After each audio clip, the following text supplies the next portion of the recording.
कहा, पुनरुत्थान और जीवन नहीं हूँ, जो कोई मुझ पर विश्वास करता है वह यदि मर भी जाए तो भी जिएगा। Hallelujah, praise the lord. ये प्रभु की वादा है ना। अगर हम मर भी जाए, मतलब इस धरती को छोड़ भी दे, तो भी हम ये परमेश्वर ने कहा, ये प्रतिज्ञा कभी वो भूलेगा नहीं। ओके। और पवित्र वचन, जो पवित्र बाइबल में जो वचन कहता है वो पूरा भी करता है, क्योंकि ये सत्य वचन है। ठीक है, हालेलुया। सच्चे दिल से प्रभु की आराधना करेंगे मिल के। ओके।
हालेलुया, एक जोरदार ताली बजाओ।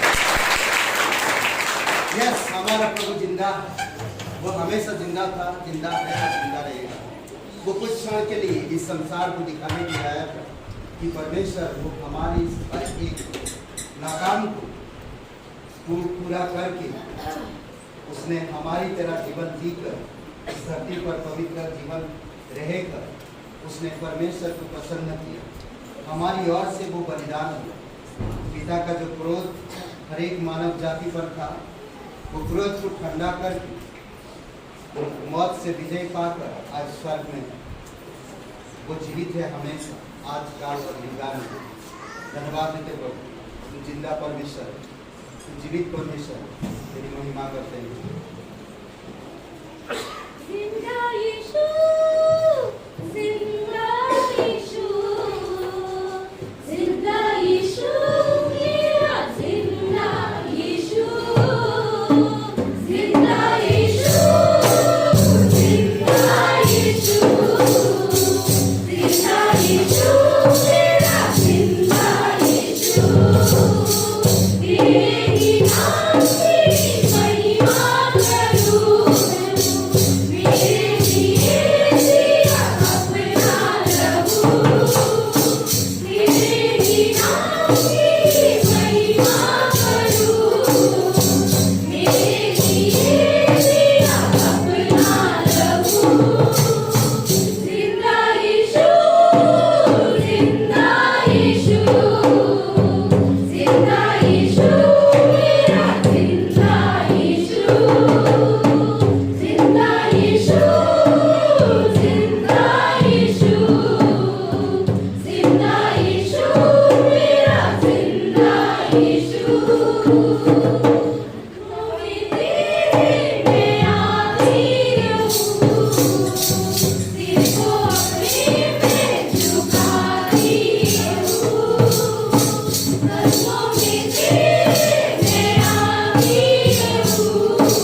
मिला है पिता। धन्यवाद देते प्रभु, तू प्रतिज्ञा किया था, तू वादा किया था, तो हमारे अपराध और गुनाह को देखकर हमारी हर एक अधर्म की बोझ अपने ऊपर लेकर बलिदान हो। तू कहा था लोग मुझे मार देंगे, मुझे लकड़ी पर किलों से ठोक देंगे, परंतु मैं तीसरे दिन जी उठूंगा। सच में पिता तो जी उठा है।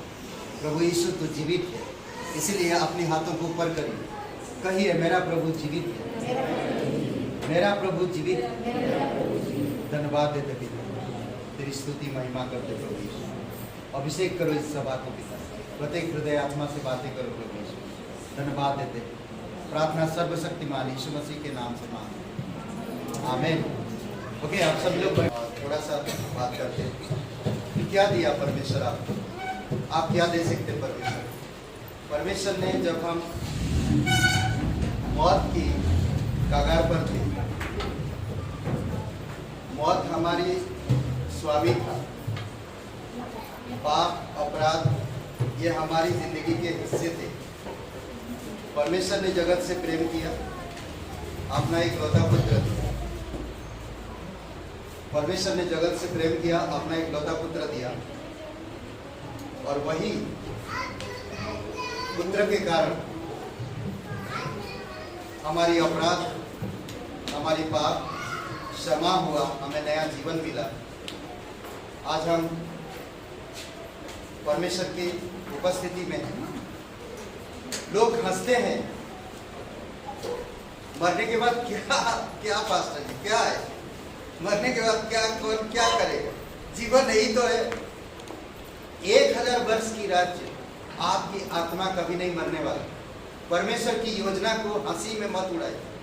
परमेश्वर सच्चा है, वो जगत से प्रेम किया और अपना इकलौता पुत्र दिया। जो कोई भी उस पर विश्वास करेगा, बिलीव करिए, सत्य ये बात कि वो इंसान कभी भी नर्क नहीं जाएगा। हर एक इंसान का पुनरुत्थान होगा, हर एक का। धर्मियों के लिए धार्मिकता की पुनरुत्थान होगा और अधर्मियों के लिए अधार्मिकता की पुनरुत्थान होगा। हर कोई परमपिता परमेश्वर के सामने एक दिन खड़ा होगा। ये हकीकत है, ये हकीकत है। आज सूरज एक है, चांद भी एक है, कोई दूसरा सूरज नहीं है, पर आज ईश्वर बहुत है। इसीलिए जिस सच्चाई को आप जानना चाहते हो, वो सच्चाई को आप इसीलिए नहीं जान पाते क्योंकि उस भगवान की डुप्लीकेट बहुत है। हर कोई भगवान बनना चाहता है इस धरती पर, परंतु असली में भगवान एक है। आप भी जानते, मैं भी जानता, पर उसकी सच्चाई कोई नहीं खोजता, उसकी तरफ कोई ध्यान नहीं देता। आज वही प्रमाण के साथ यीशु मसीह कहता, परमेश्वर की अपना इकलौता पुत्र दिया ताकि जो कोई भी इंसान उस पर विश्वास करे वो कभी नष्ट ना होगा परंतु अनंत जीवन पाएगा। अनंत जीवन मुफ्त में देता परमेश्वर, पर हम लेने के लिए तैयार नहीं, क्योंकि हम परमेश्वर को जानते नहीं। हर कोई दावा करता परमेश्वर का, हर कोई भगवान का दावा करता, हर कोई, पर असली में सच में उसको नहीं जानते। आइए हम लोग इस भेंट के लिए प्रार्थना करते हैं जो परमेश्वर हमारे लिए दिया। हम लोग नरक जाने वाले मृत्यु के कागार पर परमेश्वर ने हमें उठाया, परमेश्वर ने हमें नया जीवन। अगर यीशु मसीह कब्र में रहता, क्रूस पर नहीं मरता, क्रूस में ही मर जाते और कब्र में चले जाते, तीसरे दिन जी नहीं उठते, तो आज ये सभा नहीं बनाते यहाँ पर, और ना ही हम आपको यीशु के बारे में कभी बताते। यीशु मसीह ने जिस तरह कहा था उस तरह वो तीसरे दिन जीवित हुए। इसी कारण से आज हम इस सभा में, इसी कारण से हम बात बताते हैं कि प्रभु यीशु मसीह सच्चा जीवित परमेश्वर है। यीशु ने कहा, मार्ग सत्य जीवन नहीं, बिना मेरे द्वारा पिता परमेश्वर के पास तुम कभी नहीं जा सकते। समझ रहे? बहुत सारे लोग कर्मों के द्वारा परमेश्वर को प्राप्त करने के लिए प्रयास किए, पर कहाँ गए खुद को नहीं मालूम। बहुत सारे लोग ज्ञान, समझ, बुद्धि, तौर तरीकों से ईश्वर को खुश करने के लिए प्रयास किया, पर नहीं कर पाए। ईश्वर की तरफ से ये तोहफा है आप और मेरे लिए कि हम पापों से, मौत से, नरक से बचकर परमेश्वर के साथ अनंत बिता सके।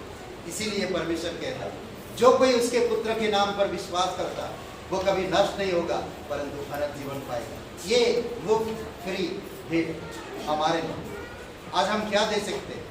आज हम इस कलीसिया की उपलब्धि के लिए कुछ कर सकते हैं, पर परमेश्वर को देना है तो हमारा दिल। आज मौका है परमेश्वर को अपना दिल दी, निकाल के नहीं, सच्चे मन से विश्वास करें। आइए प्रार्थना करते हैं।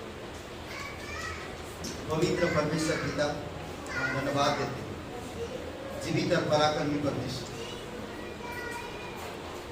तूने हमें सब कुछ दिया, हम आपको क्या दे सकते? तेरी इच्छा अनुसार तू उपाय करते, दयालु और कृपालु परमेश्वर धन्यवाद देते, तेरी महिमा करते हैं। अभिषेक करो इस सभा को यीशु मसीह के नाम से, आमीन।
लोग जो संदेश तो बहुत बड़ा है, इसलिए कि मैं जीवित हूँ, तुम भी जीवित रहो। जो कोई भी इंसान यीशु मसीह पर विश्वास करता है वो कभी मरेगा नहीं।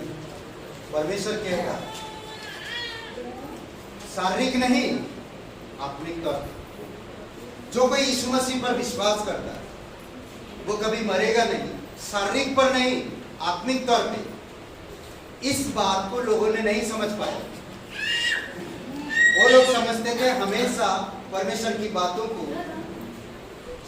शारीरिक तौर पे, भौतिक तौर पे, हमेशा यीशु मसीह की हर एक बात आत्मिक था और स्पिरिचुअली था, स्वर्गीय था। वो इस धरती की बातें कुछ उदाहरण लेकर करते तो जरूर थी, परंतु वो आत्मिक बातें करते हमेशा।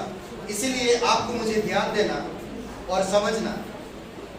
यूहन्ना 14:19 में कहता है, थोड़ी देर पश्चात संसार मुझे फिर नहीं देखेगा। थोड़ी देर संसार मुझे फिर नहीं देखेगा, परंतु तुम मुझे देखोगे। मैं जीवित हूं, इसीलिए तुम भी जीवित रहोगे। अद्भुत बात है नहीं? बोलते कि जब यीशु इस धरती पर क्रूस पर था,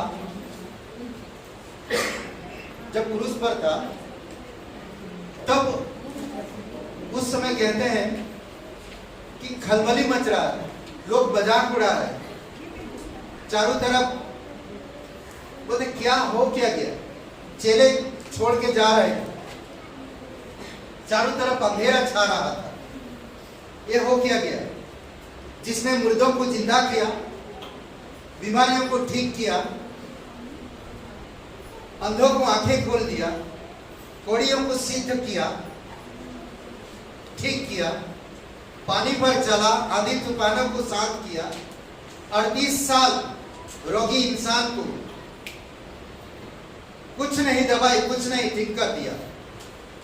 अब वो क्रूस पर तड़प रहा, चारों तरफ लोग ये क्या हो क्या रहा, यही सोच रहे थे, यही विचार कर रहे हैं। चारों तरफ अंधेरा छाया हुआ, लोग मजाक उड़ा रहे हैं। सैनिक उसके कपड़े फाड़ कर काट कर बांट रहे थे आपस में। पिलातुस मस्ती कर रहा होगा नहीं? हेरोदेस से लोग सब, अरे ना, जो लोग रेबाई थे, जो यहूदी गुरु और पुरोहित थे, मजा ले रहे हुए, खत्म। ये जो हमारी दिमाग खराब करके रखा था, खत्म, समाप्त। चारों तरफ खलबली मचा के रखा था, अब समाप्त। उसने कहा भी था कि लोग मुझे मारेंगे, सूली पर लटकाएंगे, परंतु मैं 3 दिन बाद जी उठूंगा। ये बात लोगों को पता था, फिर भी लोग भूल जाते। आज हर एक इंसान जानता है, इतिहास गवाह है, कोई भी धर्म का, कोई भी मजहब का, कोई भी इंसान का इतिहास पूरे दुनिया की हिस्ट्री में, इतिहास में नाम नहीं जुड़ा है, परंतु यीशु का नाम सबसे बड़ा इतिहास में जुड़ा हुआ है। इतिहास गवाह है कि मसीह ईश्वर है, मृतक में से जी उठने वाला पहलौठा है। प्रकाश वाक्य 1:5 और 1:18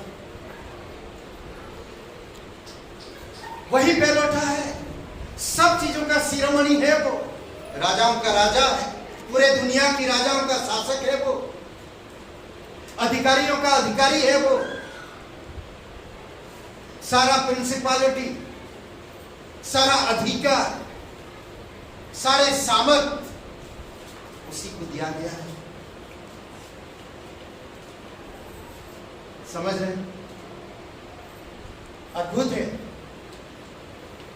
और वो सब चीजों का पहलौठा है। उसने मौत को हराया। हिस्ट्री में, इतिहास में, ह्यूमन हिस्ट्री में, ह्यूमन रेस में, मानवता की रेस में, दौड़ में कोई भी ऐसा कार्य नहीं किया है।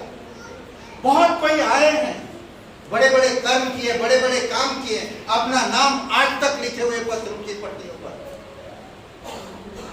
सब कोई चले गए, उनकी कब्र है, उनकी समाधि है, उनको स्मरण करते आज भी लोग। उनकी समाधि है, उनकी कब्र है, उनके लिए पार्क है, उनके लिए सब कुछ। परंतु यीशु का कब्र नहीं है, खाली है। जिस कब्र में रखा गया था वो कब्र खाली है, क्योंकि आज का दिन वो जी उठा। आज का दिन, इसीलिए हम कह सकते हैं आज का दिन मेरे लिए बड़ा दिन। जो लोग यीशु मसीह पर विश्वास करते हैं उनके लिए 3 दिन बड़ा दिन। एक दिन जिस दिन वो यीशु पर विश्वास किए, सबसे बड़ा दिन है, क्योंकि वो नरक से, मौत से पार होकर जीवन में प्रवेश कर चुके हैं। दूसरा दिन कौन सा है? जब यीशु बादलों पर आएंगे और वो यीशु पर मिलेंगे। तीसरा दिन कौन सा होगा? जब भीमा न्यायासन के सामने खड़ा होंगे और परमेश्वर उनको पुरस्कार देगा। ये मेरे लिए बड़ा दिन है। समझ रहे हैं? अद्भुत है। रोमियो का 6:22-23 वचन में कहता है इस प्रकार, इस वचन के अनुसार इस प्रकार कहता है, जब हम आदम में थे तो पाप हमारा स्वामी था। जब हम आदम में थे, जब हम यीशु को नहीं जानते थे, जब हम यीशु के विषय में कभी सुना भी नहीं थे, तब हम पाप की स्वामी थे। पाप हमारा स्वामी था। पाप हमारा स्वामी था और जो हमसे लज्जापूर्वक जीवन की मांग करता था और बदले में मृत्यु यानी कि मौत देता था। ये हर कोई था, पीढ़ी दर पीढ़ी ये चलते जा रहा। एक इंसान आएगा, 70 साल, 80 साल, 90 साल जिएगा, कारनामे करेंगे 70, 80, 90 साल में। वो जो कुछ कर गई उनकी आज फॉलो करेंगे लोग। पर जिस ईश्वर ने इंसान को बनाया, जिस ईश्वर ने इस सारे कायनात को संभाल रहा, जो आपको बुद्धि देता, जो आपको काबिलियत बनाता, जो आपको समझ देता, उस ईश्वर को छोड़कर आज इंसान को इंसान पूजने लगे और हम उस पाप की गुलामी में पड़े हुए आज भी। बहुत से ऐसे लोग, हम उनकी बारे में व्यक्तिगत रूप से नहीं जानते। बहुत सारे ऐसे लोग भी हैं जो उनके विषय में व्यक्तिगत रूप से बिल्कुल नहीं जानते, फिर भी हम आज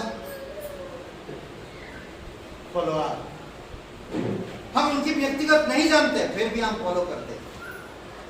परमेश्वर आपकी व्यक्तिगत जानना चाहता है, आप उसकी, परमेश्वर अपनी व्यक्तिगत देना चाहता है। व्यक्तिगत रूप से मुझे जानो, यीशु मसीह कहता है, व्यक्तिगत रूप से मुझे जानो।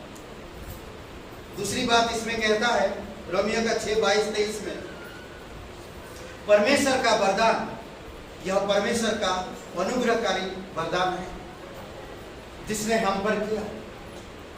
समझ रहे हैं? 4 बातें जो यीशु मसीह के जी उठने के बाद, कुछ बातें जो बदल गई पूरी तरह से। पहले लोग व्यवस्था में चलते थे। कहता है कि प्रेरितों के काम की किताब में हम देखते हैं, मूल कड़ी का काम करती है।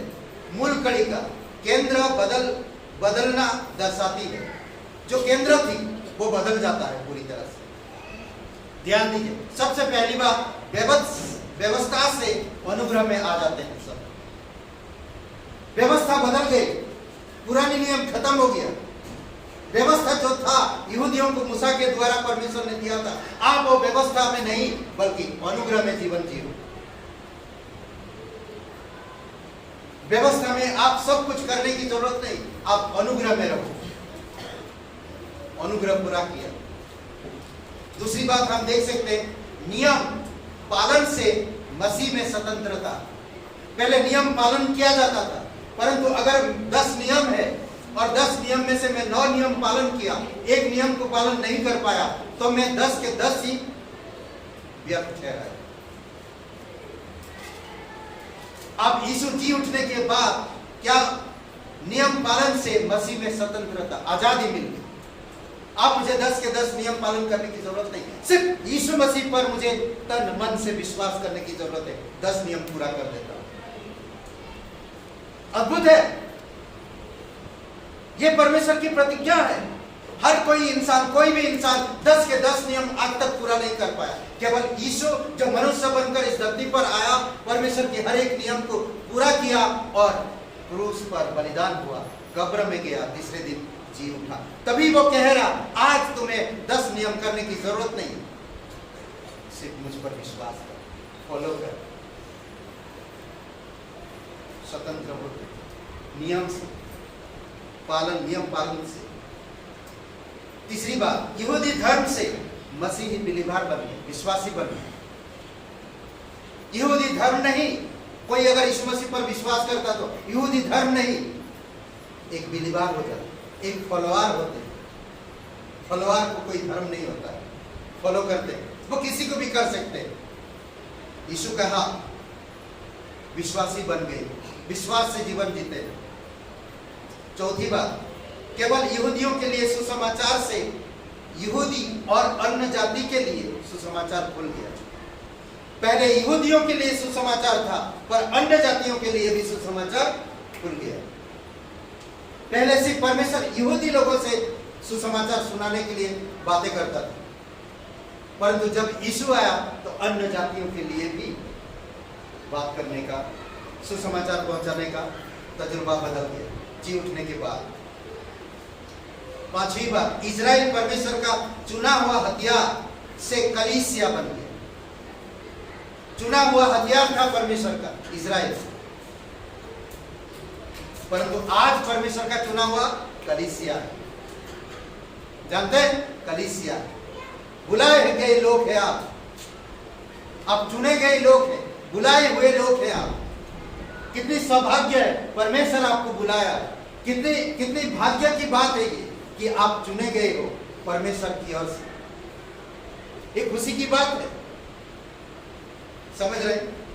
छठवीं बात, यहूदी समाचार से, समाचार, यहूदी समाचार, मंदिर से गिरजाघर। जो मंदिर था, जो परमेश्वर का भवन था, अब वो भवन में महिमा नहीं है, वो भवन से आप कलीसिया में परमेश्वर की महिमा है। एक दिन वहां पर बलियां होती थी, लोग वहां पर आते थे, बैठते थे, प्रार्थना करते थे। आज वो खत्म हो गया, यीशु जी उठने के बाद वो समाप्त हो गया, आप कलीसिया आ गए। समझ रहे हैं? नेक्स्ट हम देख सकते हैं, यरूशलेम से संसार तक पहुंच गया उसकी सुसमाचार। यरूशलेम से सारे संसार तक। समझ रहे हैं? आठवीं बात हम देखते हैं, सप्त मानने से प्रभु का दिन यानी कि रविवार हो गया। सप्त का दिन बदल दिया गया। सप्त का दिन अब तुम आराधना मत करो, रविवार का दिन आराधना करो, क्योंकि मैं उस दिन जी उठा। शुरू से आदम से लेकर यीशु मसीह के क्रूस तक सप्त का दिन, शुक्रवार को क्रूस पर क्यों चढ़ाया गया? शुक्रवार को ही उसको मार के दफनाया क्यों गया? रातों रात, क्योंकि दूसरे दिन सप्त का दिन था, कोई काम नहीं हो सकता। समझ रहे? इसीलिए शुक्रवार का दिन सब कुछ पूरा करना था उन्हें। रातों रात 6 मुकदमा लगाएंगे, रातों रात उसको दौड़ाते गए पूरे शहर, पिलातुस के पास, हेरोदेस के पास, राजपाल के पास, सब जगह जाकर घुमाया गया उसको। हन्या के पास, महायाजकों के पास, सबके पास वार्तालाप करके उसको क्रूस पर चढ़ाया गया। वो सब दिन पूरा किया। दूसरे दिन सब दिन था, उस दिन कुछ नहीं काम कर सकते थे, क्योंकि यहूदिया में सब्त का दिन कोई भी कामकाज नहीं होता है। यहां तक कहते कि यहां से यहां उठाकर नहीं रख सकते, कुछ भी नहीं। सोचिए, हाथ भी धोते क्या नहीं धोते ब्रेड खाते हैं वही पड़ा रहता है। मुझे लगता है पहले से ही सजा के रखते थे, फ्राइडे नाइट पे उठाना नहीं, उठा सिर्फ बैठना बस। मुझे लगता है वो रोबोट भी बना के रखे हुए, रोबोट किलर, क्योंकि हाथ हिलाना नहीं और लिक्विड होएगा सब पाइप लग अंदर चढ़ेगा। मुझे लगता है उस दिन उपवास रहते हो, खाने पीने सबका दिन, समझ रहे? वो बदल दिया यीशु मसीह पूरी तरह से। सबका दिन से क्या हो गया? प्रभु का दिन, रविवार, उसी दिन आज आराधना होता है। आज भी बहुत सारे लोग सबका दिन के लिए लड़ते हैं। मैं क्यों लड़ूं? मुझे आराधना करना तो करो, तुम करना शनिवार को करो, मैं रविवार को करूंगा। प्रेज गॉड, हालेलुया, मैं रविवार को करूंगा। कार्य को करने से पवित्र आत्मा का सामर्थ्य, जो कार्य के द्वारा करते थे, आप पवित्र आत्मा के सामर्थ्य के द्वारा हो। समझ रहे? पहले कई बार लोग जाकर देखते थे, आप पवित्र आत्मा आपको बता उसी प्रकार से करो। अद्भुत है नहीं? ये सत्य है। ये सारी चीजें 9 बातें कुछ बदल दिया पूरी तरह से। समझ रहे? तो इसीलिए बहुत जरूरी है। 6 बातें मैं देता हूं जो यीशु मसीह को प्रमाण करता है कि पुनरुत्थान में वो किस तरह से, पहले से प्रभु यीशु मसीह बताया था ना। क्यों? यूहन्ना का 14 अध्याय वचन 19 में कहता है, थोड़ी देर पश्चात संसार मुझे नहीं देखेगा। यानी कि उसने अपनी मृत्यु के विषय में बातें कर रहा है। वो क्रूस पर मारा जाएगा और फिर संसार के नजर में वो कभी नहीं आएगा। संसार के नजर में 33 साल तक हो रहा, उसके बाद आप संसार नहीं देख सकता उसे। आप वो आत्मिक में है, आप वो पुनरुत्थान में आ जाए। पुनरुत्थान में आने के बाद केवल वही लोग दे सकते हैं जो लोग विश्वास करते हैं। अद्भुत है नहीं? हर कोई भूत नहीं देख सकता, वही लोग देख सकते हैं जो भूत देखने वाले होते नहीं। यीशु भी कहा, देखो भूत का मांस और शायद किसमें, लूका की किताब में शायद मुझे लग रहा है, भूत की मांस हड्डी लहू नहीं होते। देखो आओ देखो, मैं भूत मजाक कर रहा था, समझ रहे हैं? तो हड्डी मांस नहीं होते। लूका का 20 अध्याय 24 से 36 के अनुसार स्वर्गदूतों के समान होते हैं, अर्थात पुनर्स्थिति अवस्था में कोई शादी ब्याह या संतान उत्पत्ति नहीं होगी। मत्ती के उस स्वर्गदूत के समान होते और शादी ब्याह नहीं होता, अमर हमेशा की। और जो विश्वास करते हैं, परमेश्वर की सेवा करते हैं, उनके लिए एक उपहार है 1000 वर्ष की राज्य। 1000 वर्ष की राज्य और अनंत जीवन अलग है, दोनों चीज। यह हमेशा ध्यान रखिएगा, समझ रहे हैं? 1000 वर्ष की राज्य वो उपहार देगा लोगों को जो विश्वासी परमेश्वर की कार्य में, सेवा में काम करते हैं, उनके लिए। पुनरुत्थान के बाद हम 5 बातें हम देख सकते हैं, 6 बातें। एक बात ध्यान रखिए कि प्रभु यीशु मसीह हर एक कार्य को पूरा करके क्रूस पर बलिदान किया। इसीलिए यूहन्ना का 19:30 में कहता है कि पूरा हुआ, सब कुछ पूरा किया उन्होंने, कोई चीज रखा नहीं। आज जो कोई यीशु मसीह पर विश्वास करता, वो पूरा हुआ काम पर विश्वास करता। समझ रहे? फिर उनको कब्र में रखा गया, फिर वो जी उठने के बाद उनको कई सारी चीजें हुआ। मसीह को मृतक रोक नहीं सके, यीशु मसीह को मर रोक ना सका। प्रेरितों के काम 2:23 से 24 में, इसी मनुष्य को जो परमेश्वर की पुनर्निश्चित योजना और पूर्व ज्ञान के अनुसार पकड़वाया गया। समझ रहे?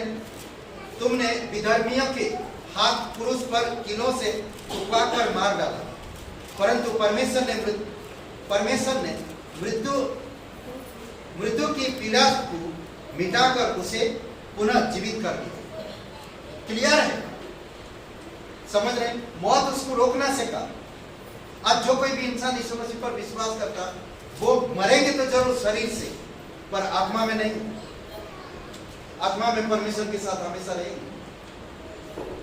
ये आज आप और मेरी लड़ाई नहीं है, ये अंधकार और ज्योति की लड़ाई है। समझ रहे हैं? प्रेरितों के काम 3 14-15 वचन में भी कहता, पवित्र और धार्मिक को अस्वीकार किया। पवित्र और धार्मिक को अस्वीकार किया। बता रहे हैं, सोचिए, हे यहूदियों सुनो, तुम लोगों ने पवित्रता को और धार्मिकता को अस्वीकार किया और एक हत्यारे के लिए विनती की कि वह तुम्हारे लिए छोड़ दिया जाए। सोचिए, एक हत्यारे को छोड़ने के लिए कहा था, पर पवित्र इंसान को मार देने के लिए कहा। उसको तुम लोगों ने अस्वीकार किया। वो जीवन के कर्ता को मार डाला। जीवन के कर्ता है, समझ रहे हैं? जिसे परमेश्वर ने मृतकों में से जिलाया। जीवन का कर्ता, जीवन का स्रोत है उसके पास। वो जीवन उत्पन्न करने वाला है। वैसे नहीं है। वचन कहता है वो जीवन उत्पन्न करने वाला है। समझ रहे? उसी को लोगों ने अस्वीकार कर दिया। अब जो उसको अपनाया वो जीवन में प्रवेश कर चुका। जीवन आ चुका उसके अंदर। समझ रहे? मौत उसे हरा नहीं सकेगी जो यीशु मसीह पर विश्वास करते हैं। 4:33 में कहता, प्रेरित जो यीशु मसीह के चेले थे, वो लोगों ने बड़ी सामर्थ के साथ प्रभु के पुनरुत्थान की गवाही दिया कि वो जी उठा। प्रेरितों के काम का 4:33 वो लोगों ने गवाही दिया कि वो जी उठा, मृत्यु को हमेशा के लिए हरा दिया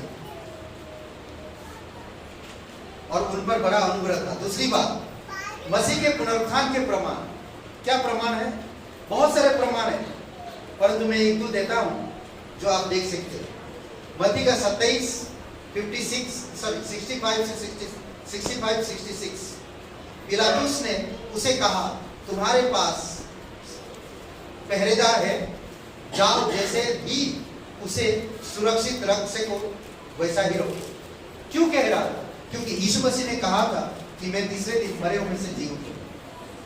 इसीलिए पिलातुस ने कहा, पहरेदार को लगाया, वहां पर पत्थर लगाया, वहां पर मोहर लगाया, ताकि वहां से कोई लाश को चुरा ले जाएगा, ताकि कहेगा कि जी उठा।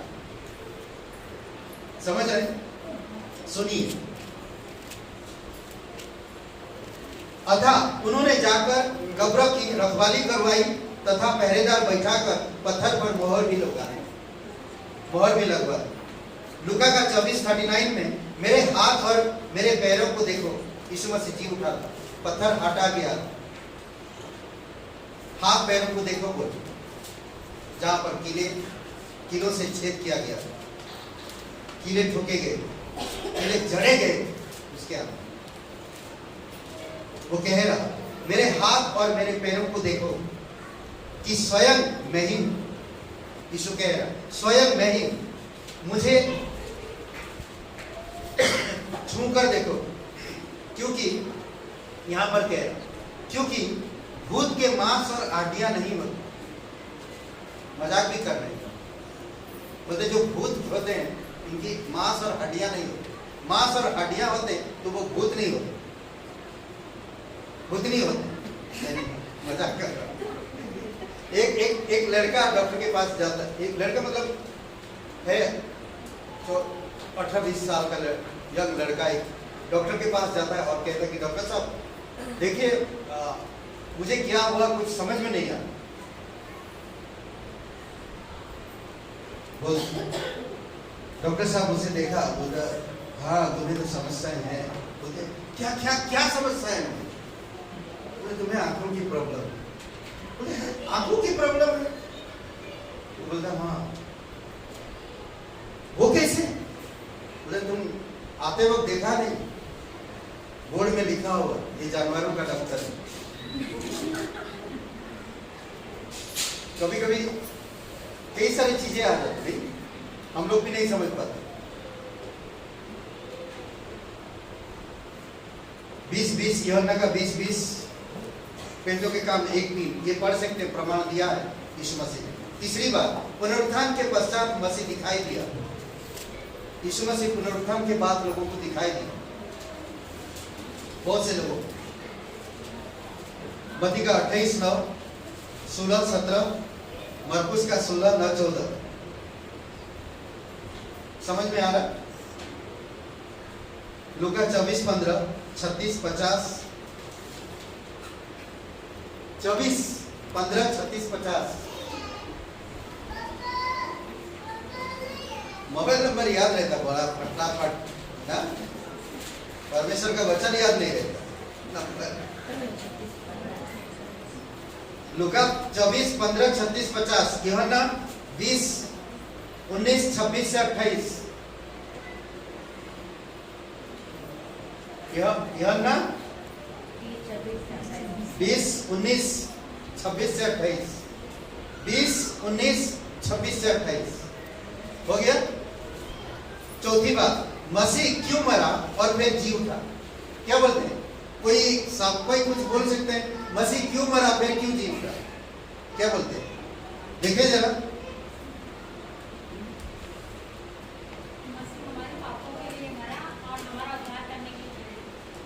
उद्धार करने के लिए जी उठा। वेरी गुड, जो भी बोले अच्छा है। और कोई क्या बोलते हैं? बैक साइड मतलब पुरुष गणों मतलब लोगों का विश्वास जीतने के लिए कि परमेश्वर मैं ही हूँ। परमेश्वर मैं ही हूँ। क्या बात, जोरदार ताली है। और किसी को? और किसी को? बहुत अच्छा, नहीं ऐसा बोलना चाहिए। बोलिए बोलिए, अभी बोलना है, बोली लगाना है। अब पहले से शुरू करिए। 4:25, रोमियो का 4:25, मसीह क्यों मरा और फिर क्यों जी उठा? वह हमारे अपराधों के कारण पकड़ाया गया और हमारे धर्मी ठहराए जाने के लिए जिलाया भी गया। समझ रहे? रोमियो 10:9 और पहला कुरिन्थियों का 15:4। ठीक है, मुंह से स्वीकार करना, अंगीकार करना, मुंह से अंगीकार करना, हृदय से स्वीकार करना कि तू ही प्रभु है। करेक्ट? इसीलिए वो हमारे लिए जी उठा। मसीह क्यों मरा और फिर क्यों जी उठा? क्योंकि हमारे लिए, ताकि हम विश्वास कर सके, उद्धार पा सके और अनंत जीवन पा सके। उद्धार पा सके और अनंत जीवन पा सके। इसीलिए पांचवी बात, मसीह के पुनरुत्थान की भविष्यवाणी की गई थी। इन वचनों को लिख लीजिए। ये जगह पर यीशु मसीह खुद भविष्यवाणी किया था। समझ रहे? इस प्रकार की भविष्यवाणी होती है। नहीं अचानक खड़ा हो गया कोई, मुझे आज प्रभु ने कहा, क्या कहा? बरसात होगा, नहीं हुआ। नहीं, ऐसा भविष्यवाणी नहीं होता है। अचानक नहीं होता है। कुछ चीजें हाँ पवित्र आत्मा लीड करता है, अगुवाई करता है, बट अचानक कोई चीजें नहीं होता। प्रभु यीशु मसीह हर एक चीजों को समझाया, फिर भी आज लोग इन सब चीजों के पीछे रहते हैं। मत्ती का 16:21, 17:22-23, मरकुस 9:9, लूका 9:18-22, यूहन्ना 2:19। आखिरी बात, मसीह में जीवन और अनंत जीवन। मसीह में जीवन और अनंत जीवन। यूहन्ना 1:4, उसमें जीवन था और वह जीवन मनुष्य की ज्योति थी। समझ रहे? वो उसी के पास ही अनंत जीवन है और किसी के पास नहीं। पुराने नियम से हर कोई गवाही दे रहा कि जीवित है परमेश्वर, वो कभी मर नहीं सकता। वो हमेशा के लिए। प्रकाशित वाक्य 1:5 यीशु मसीह की ओर से जो विश्वास योग्य और साक्षी है, मृतकों में से जी उठने वाला है, पहलौठा है। पूरे दुनिया में, पूरे हिस्ट्री, जो पीढ़ी बीत गई, जो पीढ़ी है, जो पीढ़ी होने वाला, कोई भी इस प्रकार की हिस्ट्री नहीं कर सकता जो केवल यीशु मसीह ही किया। वो पहलौठा है, पुनरुत्थान का पहलौठा है। पूरे जब तक ये धरती है, समझ रहे, पृथ्वी के राजाओं का शासक भी है। 18 वचन में कहता उसी अध्याय में, मैं मर गया था और देखो मैं युगानुयुग जिंदा हूं। मैं मर गया था तुम्हारे लिए, मैं जी उठा हूं तुम्हारे लिए। अद्भुत है नहीं? मैं जीवित हूं तो तुम भी जीवित हो। मैं जहां रहूं तुम भी वहां रहो। मैं जो करूं तुम भी वो करो। मैं जो खाऊं तुम भी वो खाओ। अद्भुत है। वो कहेगा मेरे मेज पर बैठो, मैं परसूंगा। वाह! नहीं, ये परमेश्वर है जो व्यक्तिगत रूप से आज किसी के घर पे जाते हो, मेज पे नहीं बैठाते हैं। उनकी काप अलग रहता है, आपको अलग काप में खिलाते पिलाते हैं। बहुत सारे लोग ऐसे करते हैं, परंतु जो आदि और अंत जानने वाला परमेश्वर, हर किसी इंसान को समझने वाला परमेश्वर, वो परमेश्वर आपको कहता, हे कमा मेरे मेज पर बैठो, मैं तुम्हें परसूंगा। मेरे मेज पर मैं तुम्हें परसूंगा। अद्भुत है। वो जीवित है। मैं मर गया था और देख मैं युगानुयुग जीवित हूं। मृत्यु और अंधलोक की कुंजियां मेरे हाथ में है। मृत्यु और अंधलोक कुंजियां मेरे हाथ में, यीशु के हाथ में। सिर्फ इतना, आज अभी इसी वक्त कहता है, अगर तुम मेरे नाम पर विश्वास करते तो तुम जीवन में प्रवेश कर चुके हो। अगर तुम नहीं विश्वास करते तो अंधलोक यानी कि नरक में प्रवेश कर चुके हो। क्लियर? समझ रहे? मैं जीवित हूं तो तुम भी जीवित हो। नहीं, मैं जीवित हूं तो तुम भी जीवित रहो। हे लाजर, देखें हम लोग नाटक यूहन्ना का 11 अध्याय। लाजर तू बाहर, 4 दिन मरे हुए, 4 दिन मरे हुए इंसान, समझ रहे? 4 दिन मरे हुए इंसान। मारियम कहता, प्रभु क्या हो, क्या गया आपको? वहां अभी तो बदबू आ रहा होगा ना, बदबू आ रहा होगा, सड़ गया होगा। हम लोग का दिमाग है सड़ा हुआ, सड़ गया होगा। परमेश्वर का दिमाग सड़ा हुआ नहीं है, हम लोग का दिमाग सड़ा हुआ है। हम लोग परमेश्वर की बातों पर गौर नहीं करते। हम लोग परमेश्वर की भरोसा तो करते हैं, परंतु अपने ऊपर भरोसा रखते ज्यादा, परमेश्वर के वचन पर नहीं, परमेश्वर के अनुग्रह पर नहीं। मार्था, वहां पर लोग खड़े, यीशु ने रोया। 11:35 में कहता कि लाजर मर गया। वो लाजर के लिए नहीं रो रहा, वो रो रहा लोगों के लिए कि लोगों में इतना कचरा भरा हुआ, कचरा कूड़ा भरा हुआ दिमाग। इतना कुछ होने के बावजूद भी लोग समझ नहीं पाते हैं।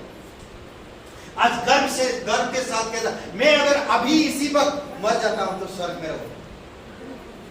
ये मैं मेरे कर्मों से नहीं, धर्म से नहीं, भले कामों से नहीं, दान पुण्य से नहीं, या मेरी अच्छे शब्दों से नहीं, या नैतिक विचारधाराओं से नहीं, बल्कि सिर्फ यीशु मसीह पर विश्वास करने से स्वर्ग में।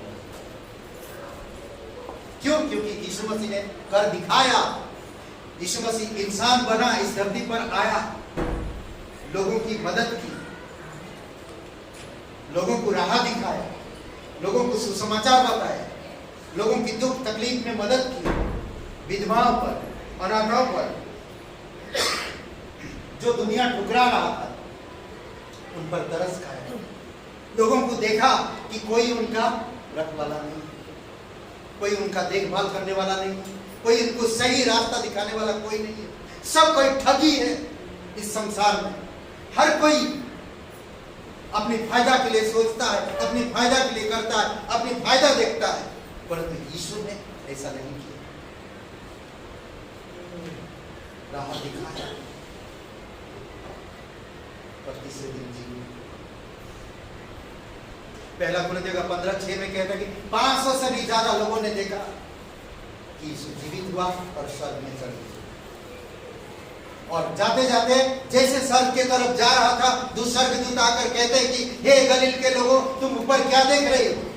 यही यीशु जो स्वर्ग में तुम्हारे सामने चला गया फिर से आएगा। याद करो, स्मरण रखो कि उसने क्या कहा था और तुम्हें क्या करना। आ जाना, वही करना। मार्था को बोलता है, लाजर बाहर, वो बाहर जैसे बांधा हुआ था, जैसे उसके चेहरे पे कपड़ा पड़ा हुआ था, वैसे की वैसे उठ के वो बाहर आया। तब कहता उसकी मुख से, चेहरे से कपड़ा हटाओ और उसको खोलो और उसे जाने दो। 4 दिन से खाना नहीं खाया, उसको जाने दो, पहले खाना नहीं। सोचिए, ये प्रभु परमेश्वर, लगता है मजाक की जैसा बातें, पर ये सीरियस है। प्रभु सत्य है, उसकी वचन सत्य है, उसके कार्य सत्य है, कोई एक भी झूठ नहीं। क्या कहता? एक वचन यूहन्ना का 6वां अध्याय, सॉरी कौन सा अध्याय में बता रहा हूँ, गवाही देता है।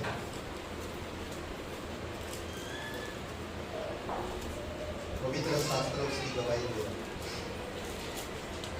एक वचन मुझे याद नहीं आ रहा कि कहां पर है।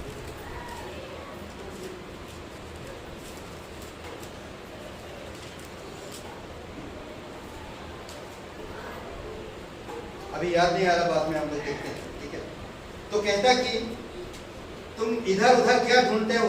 पवित्र शास्त्र में तुम क्या ढूंढ रहे हो? जीवन को ढूंढ रहे हो, परंतु पवित्र शास्त्र मेरे विषय में गवाही देता है, मेरे विषय में गवाही देता कि मैं जीवन हूं, मैं पुनरुत्थान हूं, मैं सत्य हूं, मैं जीवित हमेशा।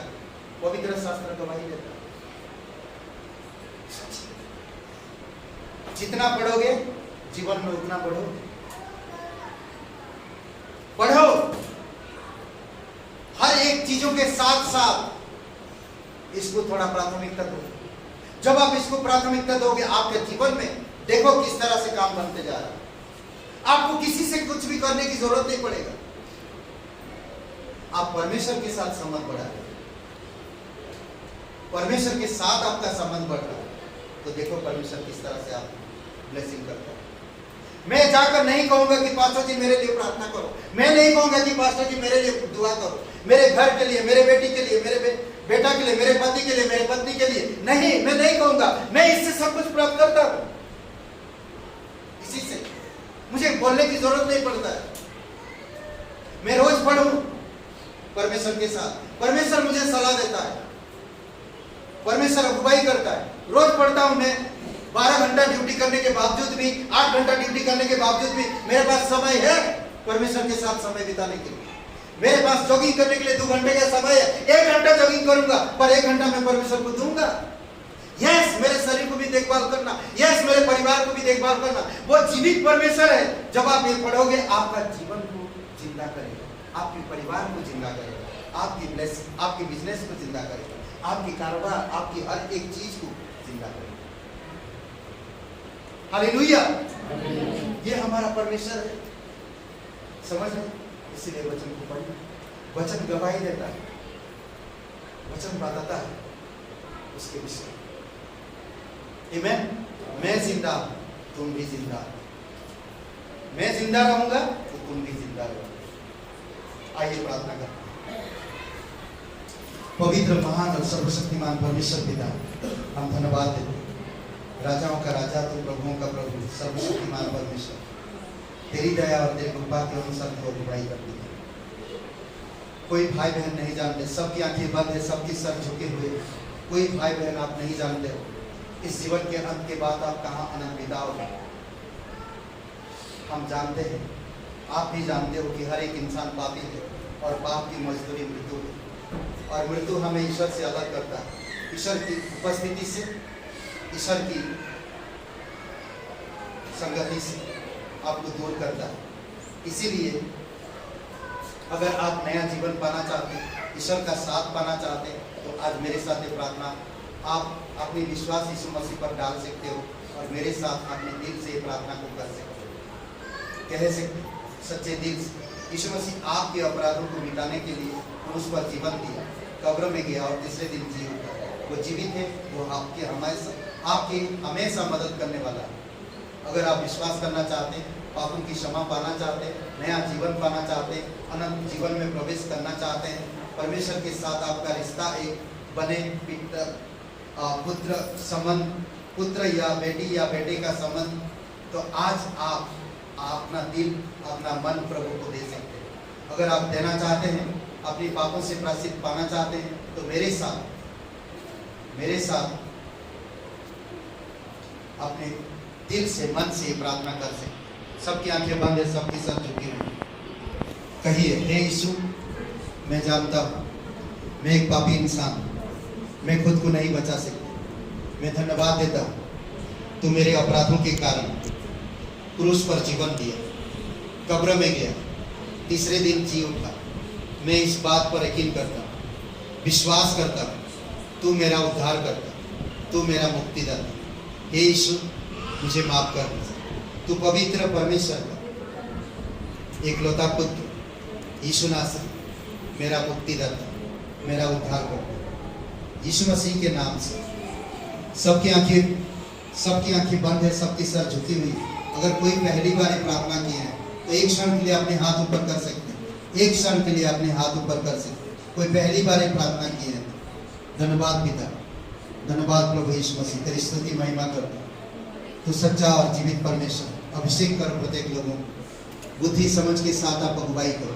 राजाओं का राजा, प्रभुओं का प्रभु, सर्वशक्तिमान परमेश्वर, दयालु और कृपालु परमेश्वर, धन्यवाद देते पिता, तेरी महिमा करते प्रभु यीशु, धन्यवाद देते पिता। थैंक यू, यीशु मसीह के नाम से मांगते हैं, आमीन, आमीन।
Thank you.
हालेलुया जोरदार ताली बजाओ। कृपालु और कृपालु परमेश्वर प्रत्येक भाई बहनों को अभिषेक करो पिता और तेरी अनुग्रह दीजिए प्रभु यीशु। तेरी वरदानों में से अगुवाई कर पिता, तेरे वरदान में धन्यवाद देते। दयालु और कृपालु परमेश्वर, सारा आदर सारा महिमा हम तुझे देते प्रभु। तू सच्चा और जीवित परमेश्वर, राजाओं का राजा तो प्रभुओं का प्रभु। प्रत्येक भाई बहन के जीवन में आप अगुवाई करो, घर परिवार में, बिजनेस में, प्रभु नौकरी में, जिनको नौकरी नहीं है या फिर कोई डिफिकल्टी समय है प्रभु, आप उनके कठिन समय को आसान करिए पिता। और जो कुछ भी घर परिवार में हो रहा प्रभु, आप दया करो और कृपा करो प्रभु यीशु। राजाओं का राजा, प्रभुओं का प्रभु, सर्वशक्तिमान परमेश्वर, दयालु और कृपालु परमेश्वर, धन्यवाद है। तू महान है, तू सच्चा और जीवित परमेश्वर। धन्यवाद। अगुवाई करो पिता प्रत्येक भाई बहन, यीशु मसीह के नाम से मांगते हैं, आमीन।